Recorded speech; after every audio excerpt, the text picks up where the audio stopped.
4 years after the mess that was Superman 3, we get Superman 4, The Quest for Peace, which proves that they did not at all learn their lesson. Instead of trying to correct the franchise with a more serious film, perhaps bringing back Richard Donner, or at least returning to the grandiose mythology and respect for the character that the first film had, we got Superman 4, The Quest for Peace. Since Superman 3, there was also Supergirl, another mess that failed miserably. So it's like the more they failed, the more they committed themselves to failing horribly. And fail horribly this movie does. Guys, it's worse than Supergirl. And that's saying a lot. This time, they got Gene Hackman back, but this time they had a hard time securing Christopher Reeve, who hated the last film and would only agree to do a fourth if he would get some say in the story. Unfortunately, Reeve did not want to tell a story. He wanted to use the film as a platform for his political activism, which was an anti-nuclear weapon agenda. And that could have worked, but there's no realism to it whatsoever. Apparently, Superman gets fed up with the nations of the world having nuclear weapons and decides to do something. But this doesn't happen because he witnesses a nuclear bomb go off or anything like that. It's because some kid asks him to do something about it.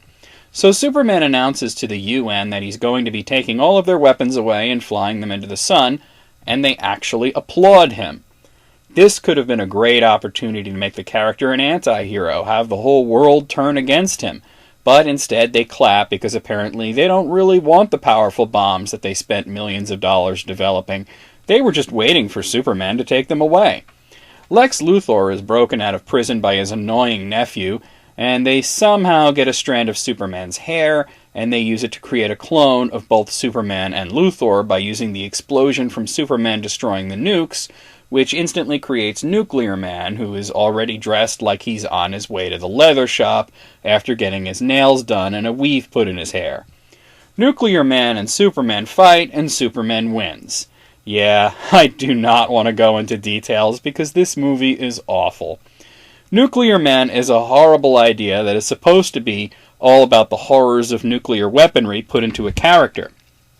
But instead of being like Godzilla, he's like something that should be airbrushed on the side of a van of someone who follows Motley Crue around on tour and thinks that smoking pot is a full-time job.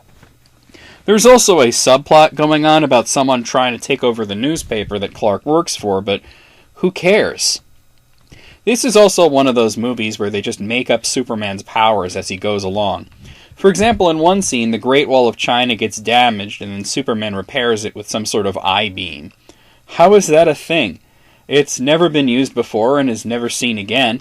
Superman 4's action scenes are sluggish messes, worse somehow than the dull fights in the second film, with Superman and Nuclear Man mostly grappling and growling at each other, and the special effects are somehow even worse than the third film.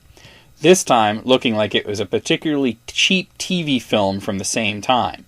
Superman 4, The Quest for Peace is an embarrassment, not only to superhero movies, but to movies in general, and should not be watched by anyone for any reason, and I give it a 1 out of 10.